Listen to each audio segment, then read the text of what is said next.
Mesdames et messieurs, tout protocole observé. Combattantes et combattants, chers compatriotes, nous sommes rassemblés ce jour pour commémorer l'avènement du multipartisme, du pluralisme syndical et de la liberté de la presse obtenue de haute lutte par notre peuple voici exactement 27 ans.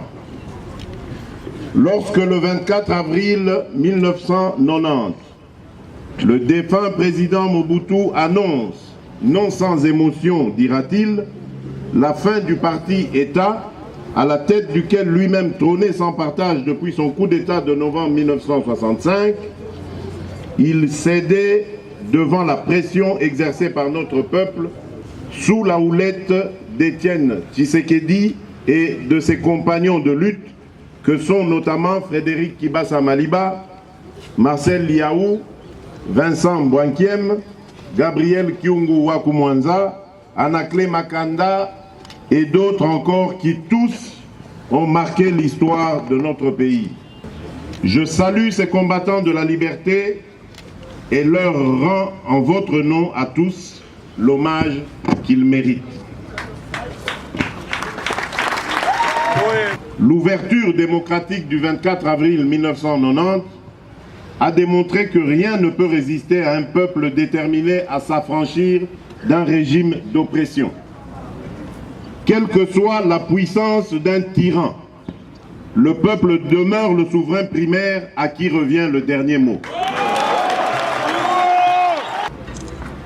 Depuis cette date, les Congolais n'ont cessé de se battre avec détermination contre les tentatives répétées de remettre en cause le nouvel ordre démocratique issu de la victoire du 24 avril 1990 par ceux qui se sont succédés au pouvoir dans notre pays depuis lors. De la conférence nationale souveraine à ce jour, des milliers de nos compatriotes ont payé de leur sang la défense des acquis démocratiques. Chers compatriotes, au nom de tous les Congolais, je pense à tous nos héros, à tous nos martyrs, tombés au champ d'honneur pour que vive à jamais la démocratie, l'état de droit, les libertés publiques, le respect des droits humains et le progrès social dans notre cher, beau et grand pays, la République démocratique du Congo. À toutes leurs familles avec lesquelles le rassemblement partage la même douleur. En leur mémoire, je vous demande de bien vouloir vous lever pour observer un moment de silence. La première estocade tendant à briser l'espoir né le 24 avril 1990 venait du défunt maréchal Mobutu lui-même. En effet, en lieu et place du multipartisme intégral et digne de ce nom, le régime inonde l'échiquier politique comme mécanisme de conservation du pouvoir, des partis nourris à ses mamelles et travestit ainsi la noblesse de cette démocratie naissante. Comme il fallait s'y attendre, ces manœuvres politiciennes qui privaient le peuple de sa victoire pacifique vont notamment exacerber des luttes armées anciennes et nouvelles, dégénérant en ce qui a été qualifié de première guerre mondiale d'Afrique. Certes, le maréchal Mobutu défunt a été chassé, mais en réalité, un groupe politico-militaire surgi de nulle part s'est accaparé du pouvoir, conduisant le pays à une partition de fait sur fond d'une instabilité généralisée et d'une situation économique et sociale catastrophique. Chers compatriotes, fort heureusement, rattrapés sans doute par l'esprit du 24 avril 1990 et appuyés par les partenaires extérieurs, la classe politique et la société civile vont se retrouver en dialogue intercongolais à Sun City. À ce forum, les Congolais poursuivent trois objectifs. Réaliser la réunification du pays, lui assurer une stabilité politique et lui garantir l'alternance démocratique de manière à placer définitivement la République sur le chemin du progrès. Au terme de ce pacte, il est stipulé que le mandat du président de la République est de 5 ans, renouvelable une seule fois. Clairement, un bail octroyé par le peuple propriétaire des lieux, dont la durée est de 5 ans minimum et de 10 ans maximum. Pour que nul ne soit tenté de n'y déroger, cette disposition est verrouillée dans notre Constitution en son article 220. Chers compatriotes, se doter des règles est une chose. En faire un usage conforme à sa lettre et à son esprit en est une autre. Où donc en sommes-nous depuis la mise en vigueur de la Constitution de 2006? 2 élections présidentielles ont été organisées, l'une en 2006 et l'autre en 2011. Toutes ont été entachées de fraude et d'irrégularités au bénéfice de M. Kabila et ont été de ce fait contestées. Par ailleurs, il n'échappe à personne que l'unité du territoire national n'est que virtuelle, car les frontières de notre pays sont demeurées à ce point poreuses qu'elles laissent aux trafiquants et aux bandes armées de tous bords le loisir d'aller et venir en toute quiétude. Aujourd'hui, la réalité des faits a dépassé l'imaginaire. Dans ces contrées, massacres et autres crimes contre l'humanité sont quotidiennement perpétrés. Plus de 40 fosses communes ont été identifiées et des méthodes d'un autre âge. Plus de 40 fosses communes ont été identifiées et des méthodes d'un autre âge ont été utilisées pour sacrifier des vies humaines au vu et au su du monde entier. Ainsi, à l'horreur s'est rajouté l'opprobre pour notre pays, manifestement devenu, depuis l'avènement de Joseph Kabila, un non-État. Comment de telles ignominies peuvent-elles se commettre et faire et rester impunies? Le rassemblement exige au gouvernement des explications ainsi qu'une enquête indépendante internationale. L'extrême gravité des atrocités que je viens de mentionner, je vous demande une fois de plus de vous lever pour observer un moment de silence en mémoire de nos victimes. Gratuité de l'enseignement non assuré, des enseignants sous-payés et des hôpitaux sans subside devenus des mouroirs. Les entreprises, après un moment de reprise, sont aujourd'hui pour la plupart à l'arrêt. Et aucun investisseur, national ou étranger, n'ose plus s'aventurer en dans une République démocratique du Congo placée au bas du tableau du classement mondial dans le rapport 2017 de Doing Business. Au Congo de Kabila, les chefs de famille, pères et mères, vivent d'expédients, puisque privés d'emploi, mais tentent malgré tout de rester dignes. Qu'ont donc fait les Congolais pour vivre dans un pays pourtant béni de Dieu, mais sans accès régulier ni à l'électricité ni à l'eau potable, et sans dispositif de prise en charge de santé? Où sont donc passés les 5 chantiers, qui est quand même là depuis 2001, et réduit à ne refaire que le pavement de quelques routes, à Kinshasa de surcroît, en laissant pour compte celle des dessertes agricoles, pour y parader des chars de combat, alors que l'État est incapable d'assurer la défense des frontières de la République sans la MONUSCO. Et le fameux franc congolais, monnaie de l'émergence, que devient-il? Même les taxis pousseurs préfèrent être payés en dollars. Quant au cadre macroéconomique dont la rigueur dans son encadrement allait faire le bonheur des Congolais, il a carrément disparu des radars. En dépit du fait que le pays dont il est à la tête, tué au pouvoir au terme de son second et dernier mandat constitutionnel, voulant à son tour porter la seconde estocade à l'esprit du 24 avril 1990 par la liquidation du pacte républicain. En effet, décidé à briguer un troisième mandat alors que la Constitution le lui interdit, M. Joseph Kabila déploie délibérément depuis 2015 la stratégie du blocage du processus électoral, du chaos institutionnel et de répression de toute contestation de son régime qui de plus en plus dérive vers le totalitarisme.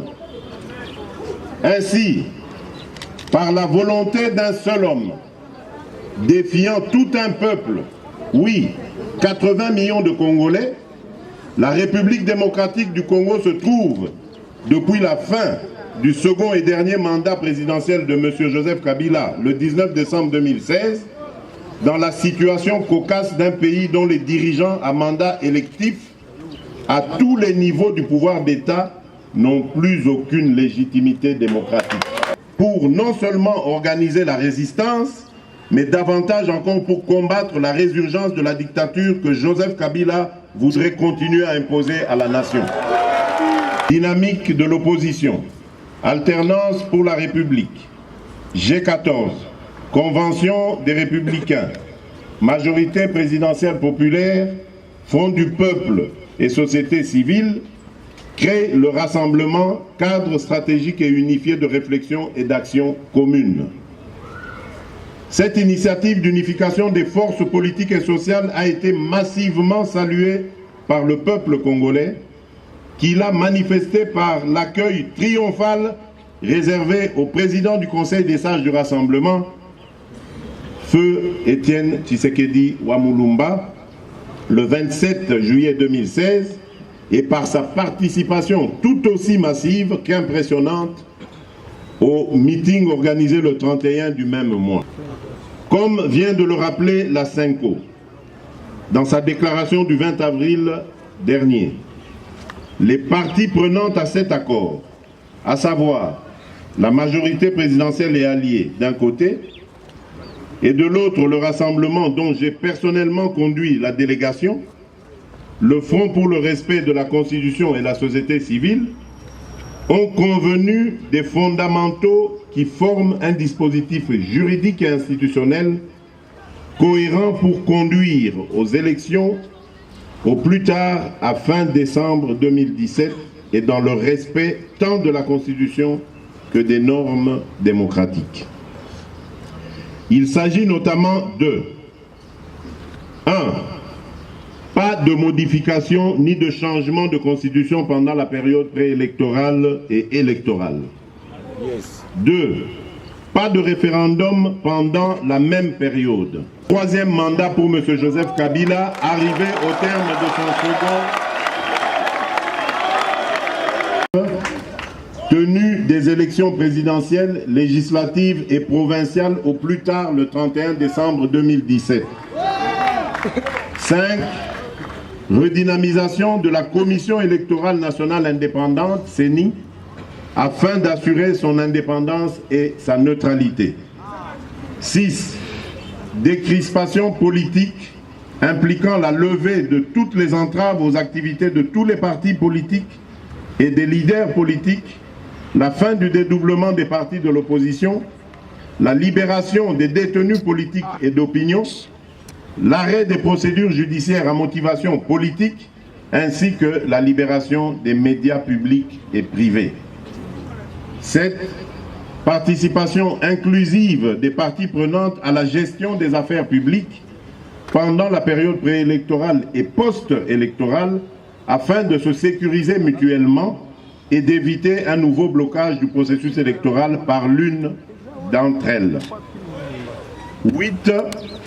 Garantie de mise en œuvre de l'accord et de bonne fin du processus électoral, non seulement par une institution d'appui à la démocratie, le Conseil national de suivi de l'accord, CNSA, représentatif des parties prenantes et dirigé par le président du Conseil des sages du Rassemblement, mais aussi par la présentation du Premier ministre, chef du gouvernement de la République, par le rassemblement à la nomination du président de la République. À travers la résolution 2348 du Conseil de sécurité des Nations Unies, les déclarations des dirigeants de l'Union africaine et les prises de position respectives de l'Union européenne, de la France, de la Belgique et des États-Unis d'Amérique.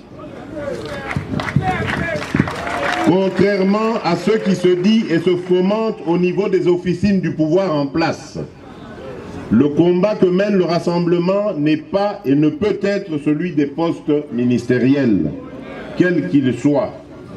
Au contraire, si le Rassemblement tient à l'application intégrale de cet accord, notamment en ce qui concerne le Premier ministre et le président du CNSA, c'est parce que ces deux positions jouent un rôle déterminant quant au respect de l'accord et quant à la garantie de la tenue effective des élections dans les délais convenus. Raisonnablement espérer la tenue des élections au plus tard le 31 décembre 2017, en laissant la majorité présidentielle seule aux commandes de l'État, elle qui les a bloquées et multiplie des stratagèmes pour qu'elle n'ait pas lieu avant longtemps.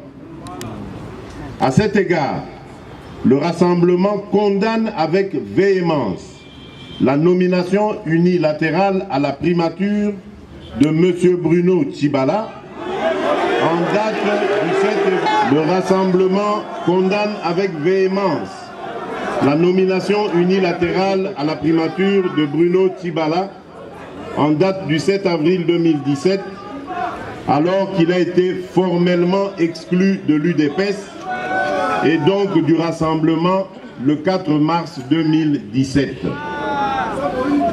Cet acte fait échec à l'accord de la Saint-Sylvestre de distraire l'opinion et de gagner du temps en attendant de trouver l'opportunité de faire le référendum constitutionnel qui lui permettrait de rester au pouvoir indéfiniment. Le Rassemblement reste disposé à rencontrer M. Joseph Kabila pour discuter des points restés pendants, à savoir la nomination du Premier ministre, la présidence du Conseil national du suivi de l'accord et la décrispation politique. Chers compatriotes, toute approche qui s'écarte de l'accord du 31 décembre 2016 ne fait que précipiter la RDC dans le chaos, programmé par le pouvoir et éloigne la perspective des élections au courant de cette année, unique solution démocratique et durable à la crise actuelle, fabriquée de toutes pièces par Joseph Kabila pour son confort personnel.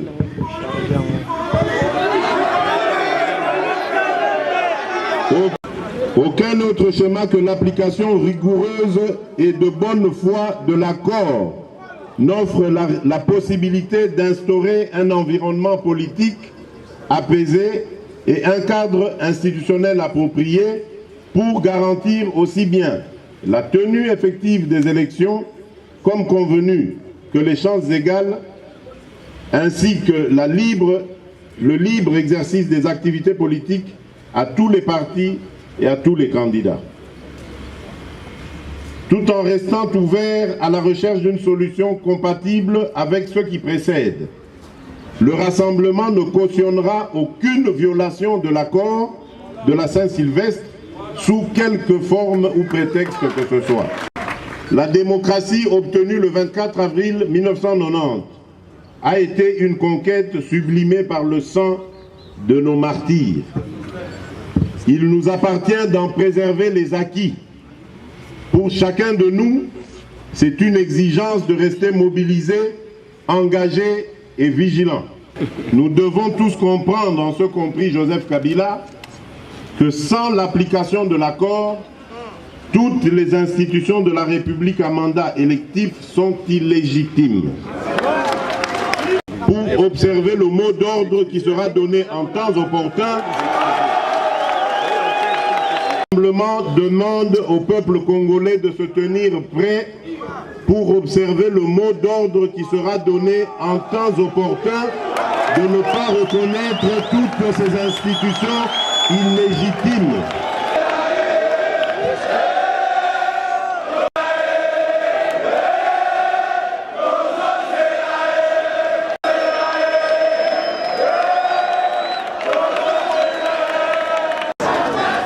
Vive la République! Je vous remercie.